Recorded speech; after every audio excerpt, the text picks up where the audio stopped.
नमस्कार दोस्तों, मैं शिवचरण चौहान। आपका कृष्णा शिवा चैनल में स्वागत है। आज हम इस टॉपिक पे बात करेंगे कि हमारा जो वीआरएफ और वीआरवी यूनिट है, कभी उसमें हम लोग कंप्रेसर रिप्लेस करते हैं, तो कभी गैस लीक हो गया तो उसको रेडी करके गैस चार्जिंग करते हैं और यूनिट को ऑन करते हैं पूरा प्रोसीजर करके। तो हमारा यूनिट को ऑन होने के बाद में क्या रीडिंग आने का, कैसे हमें मालूम चलेगा कि हमारे यूनिट का परफॉर्मेंस अच्छा चल रहा है और हमारा यूनिट अच्छा वर्क कर रहा है, टेम्परेचर अच्छा है आ रहा है, ठीक है। और क्या रीडिंग आने का चाहिए, कंडेंसर का कंप्रेसर कितना एम्स ले रहा है, कितना लाइन टेम्परेचर आ रहा है, कितना होना चाहिए, ठीक है। इसी बेसिक पे आज बात करेंगे। और आपका ये जब भी आप वीआरएफ और वीआरवी का इंटरव्यू देने जाएंगे एचवीएसी में, तो आपको एक क्वेश्चन इसमें से देखिए, ये टोटल 24 है, इससे भी ज़्यादा है क्योंकि मैं एक एक क्वेश्चन को दो दो में किया है, आपको मैं अभी बताऊंगा, ठीक है। तो हमारे देखिए, हम लोग मतलब यूनिट में गैस चार्ज करने के लिए हमें कोई भी एसी है, हमारे देखिए चार्ट हमें बहुत ज़रूरी होता है, ये चार्ट हमें चाहिए, ठीक है। चार्ट नहीं रहेगा तो आप कोई भी गैस मालूम नहीं चलेगा आपको एम्बिएंट टेम्परेचर कितना है और हमें कितना गैस चार्ज करना है। तो आप चार्ट को ले लीजिए, नेट पे आपको मिल जाएगा। तो देखिए, हमारा एम्बिएंट टेम्परेचर 36 है और आउटडोर यूनिट गैस 410 है। वीआरएफ वीआरवी रीडिंग सीट कोई भी वीआरएफ है, तोशिबा का है, डाइकिन का है, ब्लू स्टार का, कैरियर का, एलजी का, गिरी का, सैमसंग का, तो सबका फार्मूला वही रहता है और साइकिलिंग वही रहता है, ठीक है। वीआरवी डाइकिन का है तो, और वीआरएफ वीआरवी में कोई ना ही साइकिलिंग चेंजेस है, बस नाम का चेंजेस है, ठीक है। ये अलग टॉपिक है। तो हम देखिए, एक ब्लू स्टार का मैंने मॉडल आपको दिखाया है मैं अपना चैनल में, तो उसमें आप देखेंगे तो वो R22 का जो वीआरएफ है, R22 है, पुराना मॉडल है। अभी तो लेटेस्ट मॉडल में आपको 410 ही गैस मिलेगा, ठीक है। तो चलिए हम स्टार्ट करते हैं। फर्स्ट हमारा मॉडल और सीरियल नंबर देखिए, कैरियर कंपनी का वीआरएफ है 38DS008H119010, ये मॉडल नंबर है। ये सीरियल नंबर 164000016 सीरियल नंबर है। सेकंड टॉपिक देखिए, second capacity number of compressor. देखिए, ये कैपेसिटी 8 HP का हमारा आउटडोर है। ये देखिए मॉडल नंबर में तो 8 HP का हमारा आउटडोर होगा। नंबर ऑफ़ कंप्रेसर इसमें 2 कंप्रेसर लगे रहते हैं, ठीक है। ये 8 HP, 10 HP, 12 HP, 14 HP, 16 HP, ये जो 5-6 मॉडल है, यही बेसिक आप देखेंगे तो यूज होता है। आप इंडिया में, दुबई, सऊदी गल्फ़ में, एशिया में तो छोड़िए, इधर हमारा जो मतलब बेसिक कॉमन 5-6 मॉडल ही ज़्यादा यूज होते हैं। और बड़ा हमें सीरीज करके हम बड़ा कैपेसिटी, बड़ा HP को हम लोग लगाते हैं, लेकिन यही सब मॉडल रहता है, ज़्यादा यूज करते हैं हम लोग, ठीक है।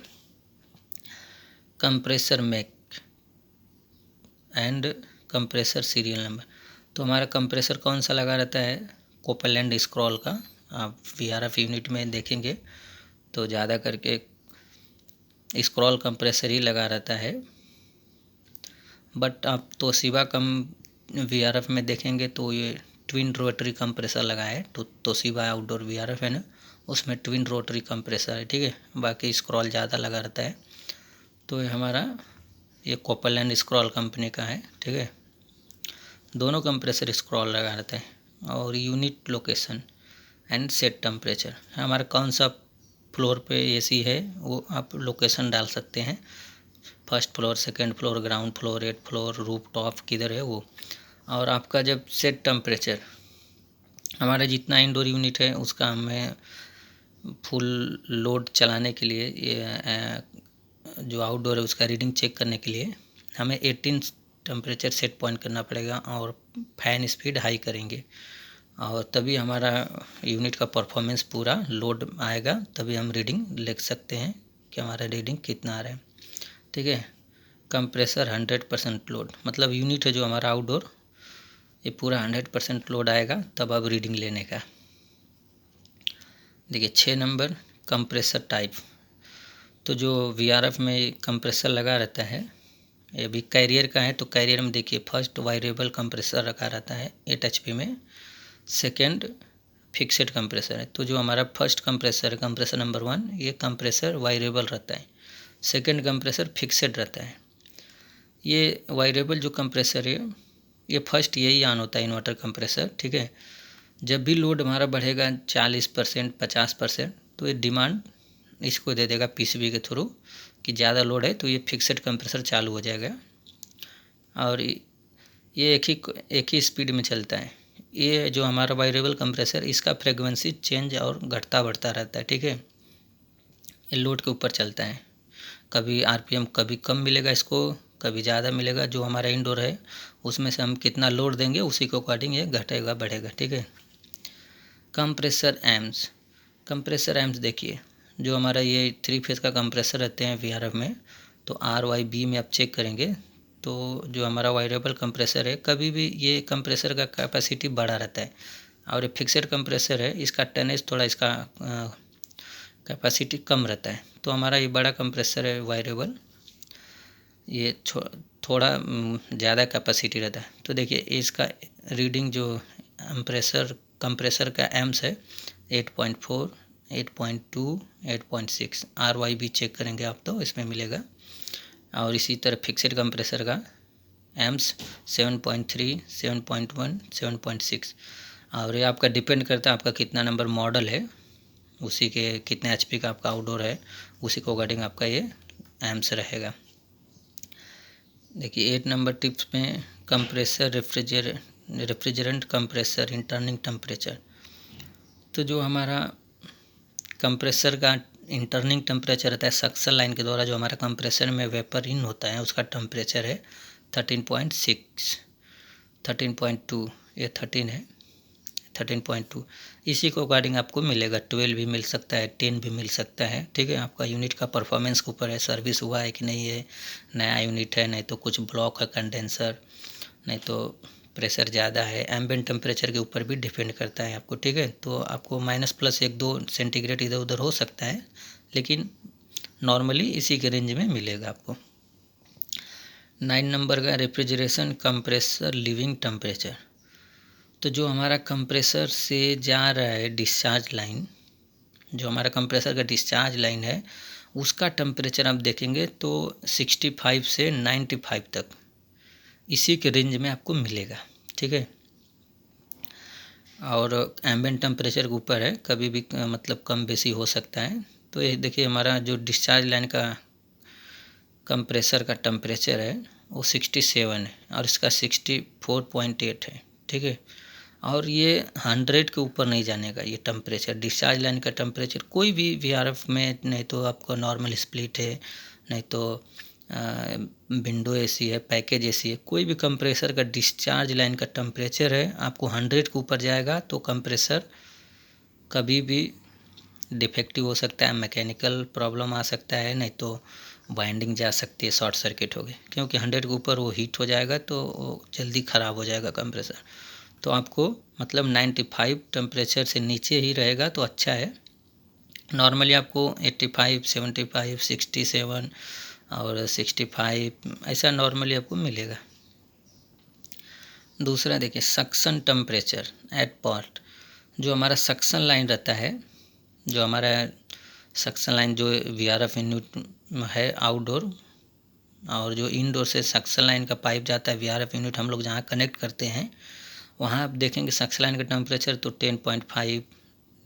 इसी से आपको, इसी के रिलेटेड आपको 1-2 सेंटीग्रेड का चेंजेस रहेगा सेल्सियस का, ठीक है। तो आपको इधर 10.5 है तो आपको 11-12 भी मिल सकता है, 13 भी मिल सकता है, इतना ही थोड़ा बहुत डिफरेंस रहेगा। Discharge line temperature. तो जो हमारा जो डिस्चार्ज लाइन रहता है, मतलब जिसको हम लोग लिक्विड गैस जो रहता है, ठीक है, जो कंप्रेसर लिक्विड ये करके कंडेंसर जो हमारा इनडोर के लिए जाता है, लिक्विड लाइन आउटडोर से आउट होता है, वो उसका टेम्परेचर 39 रहेगा। आप टच मीटर से ये सब रीडिंग चेक करेंगे तभी आपको पता चलेगा, ठीक है, कितना टेम्परेचर है। ये 37 भी हो सकता है, ये 1-3% आपको मतलब इधर उधर माइनस प्लस मिल सकता है, लोड के ऊपर है, कितना गैस है उसी के अकॉर्डिंग रहेगा, एम्बिएंट टेम्परेचर के ऊपर भी डिपेंड रहता है। तो ये देखिए 12 नंबर का हमारा एयर इंटरनिंग कंडेंसर टेम्परेचर। तो जब भी आप ये देखिए एम्बिएंट टेम्परेचर 36 है, तो हमारा जो एयर टेम्परेचर है कंडेंसर का वो इन कितना लेगा 35.7, 1-2 पॉइंट का डिफरेंस रहेगा, ठीक है। कोई भी कंडेंसर यूनिट है आउटडोर का, उसका इन टेम्परेचर और आउट टेम्परेचर आपको 10 सेंटीग्रेड का मतलब 10 सेल्सियस का डिफरेंस रहने का, ठीक है। अभी देखिए एयर इंटरनिंग कंडेंसर टेम्परेचर, कंडेंसर का जो आउटलेट होता है देखिए 44.3, तो आपको इधर मतलब 9-10 पॉइंट का डिफरेंस मिलेगा, तभी हम मालूम कर सकते हैं कि हमारा लोड बराबर एक्सचेंज हो रहा है और हमारा यूनिट हीट एक्सचेंज बराबर कर रहा है, ठीक है। तो आपका 9-10 पॉइंट का डिफरेंस मिलने का, तभी हम जान सकते हैं कि मतलब हमारा हीट एक्सचेंज हो रहा है। कोई भी यूनिट है, वीआरएफ है, तोशिबा है, स्प्लिट है, ये विंडो एसी है, सबका 10 पॉइंट का डिफरेंस रहने का। अभी हम जानेंगे ambient temperature number of indoor. तो हम एम्बिएंट टेम्परेचर 36 रहेगा, और हमारे जो 8 HP का ये मॉडल है, इस पे हम 8 इंडोर यूनिट लगाए हैं, तो हमें 8 इंडोर यूनिट को ऑन रखेंगे और 18 मैंने जैसे बताया 18 सेट पॉइंट रखेंगे कूल मोड में, और फैन स्पीड हाई रख देंगे। जितना भी इंडोर रहेगा सबको आपको ऑन करना है और उसका लोवेस्ट टेम्परेचर सेट पॉइंट करना है और हाई स्पीड में फैन रखना है, तभी लोड में आपको मिलेगा। सक्शन प्रेशर 15 नंबर का टॉपिक, सक्शन प्रेशर, ठीक है। सक्शन प्रेशर कितना रहना चाहिए हमारे यूनिट में, सिस्टम में, तो जो सक्शन प्रेशर है ये देखिए 125। आप एम्बिएंट टेम्परेचर 36 में, इसके लिए मैं बताया आपके पास एक चार्ट होना चाहिए, ये चार्ट रहेगा। तो देखिए 36 में मैंने कितना एम्बिएंट टेम्परेचर वो 125 डाला है, तो हम यहाँ पे देखेंगे कि हमारा देखिए 35 आपको दिख रहा होगा, ये 35 है, और हम लोग का ये हमारा यूनिट में देखिए 35 एम्बिएंट टेम्परेचर पे जा रहा है 107 PSI रहना चाहिए, ठीक है। तो आपको इसी के अकॉर्डिंग आपको गैस डालना पड़ेगा। तो 107 है, इसमें दिखा रहा है देखिए कितना, ये देखिए 35 में 107 PSI आपका दिखा रहा है।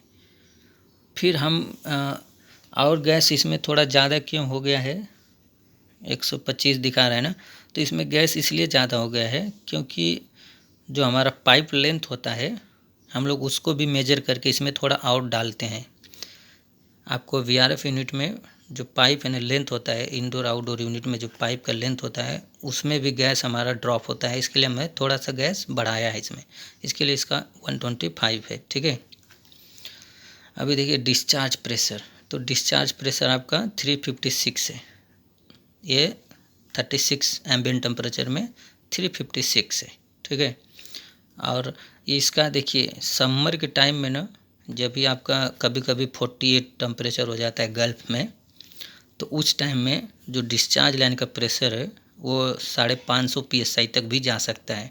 इसके लिए जब भी आप लोग चेक करें, कंप्रेसर लगाएं या लीक चेक करें, तो हमारा कितना यूनिट में वीआरएफ यूनिट में हम लोग 550 PSI तक नाइट्रोजन होल्ड करके चेक कर सकते हैं कि हमारा यूनिट तो लीक नहीं है ना, क्योंकि ये 550 PSI तक इसका डिस्चार्ज जाता है समर के टाइम में। जब भी आपका टेम्परेचर 45, 46, 48 रहेगा, उसी टाइम में हमारा आउटडोर का जो टेम्परेचर है गैस का, वो PSI जो है ना वो 550 PSI तक जा सकता है, उससे ऊपर भी जा सकता है। इसके लिए हम लोग 550 PSI नाइट्रोजन डाल के चेक करेंगे, तभी हमें मालूम चलेगा हमारे यूनिट में लीक उक नहीं है, ठीक है। ड्रॉप होएगा तो लीक रहेगा, समझ गए आपको। अभी देखिए आइडियल प्रेशर, आइडियल प्रेशर इसका 220 से 240 रहेगा, समझ गए आप। देखिए सिस्टम वोल्टेज एम्स, जो हमारा पूरा VRF आउटडोर रहेगा उसका वोल्टेज कितना रहने का, एम्स कितना रहने का। तो देखिए हम जो आर फेस चेक करेंगे 390 है, वाई में 391 और ब्लू में 391.6 है। ये फेस तीनों फेस का हमें चेक करना है, 3 फेस का है, ठीक है। और एम्स भी उसी में हम चेक कर लेंगे। जो हमारे रेड है वायर 3 फेस का मेन पावर 15.8, वाई में येलो में 16 एम्स आ रहा है और ब्लू में 18.2 आ रहा है। इसको हम लोग चेक करेंगे। हमारा इलेक्ट्रिकल टर्मिनल गुड बैड, मतलब हमारा इलेक्ट्रिकल कंपोनेंट्स जो है वायरिंग सब अच्छा कंडीशन में है कि नहीं है, उसको हम लोग चेक कर सकते हैं। अच्छा है तो गुड अप लिख सकते हैं। मैग्नेटिक कॉन्टैक्टर, जो कॉन्टैक्टर रहता है कंप्रेसर के लिए, उसका कंडीशन आप चेक कर सकते हैं, अच्छा है कि ख़राब है कि क्या है, ठीक है। डेट, आप डेट डाल सकते हैं। देखिए मैं 7/12/2021, अभी कुछ दिन पहले का मैंने बनाया है, क्योंकि हम लोग रिप्लेस करने के लिए जाता है गैस वैस, जो कंप्लेन आता है उसको सही करने के लिए, तो मैंने बनाया।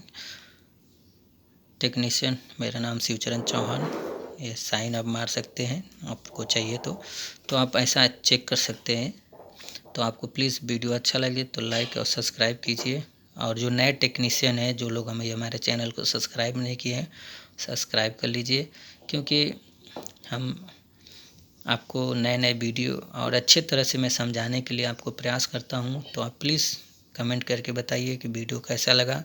मैं आपको इंडोर यूनिट का भी, जो VRF VRV का इंडोर यूनिट है उसका भी रीडिंग मैं बनाएगा, आप लोग बोलेंगे तो, कि उसका सप्लाई टेम्परेचर कितना रहता है, कितना रिटेन टेम्परेचर रहता है, कितना रूम टेम्परेचर रहना चाहिए, उसका डेल्टा T कितना रहना चाहिए, ठीक है। तो आप प्लीज़ लाइक और सब्सक्राइब कीजिए मेरे चैनल को, कमेंट भी कीजिए।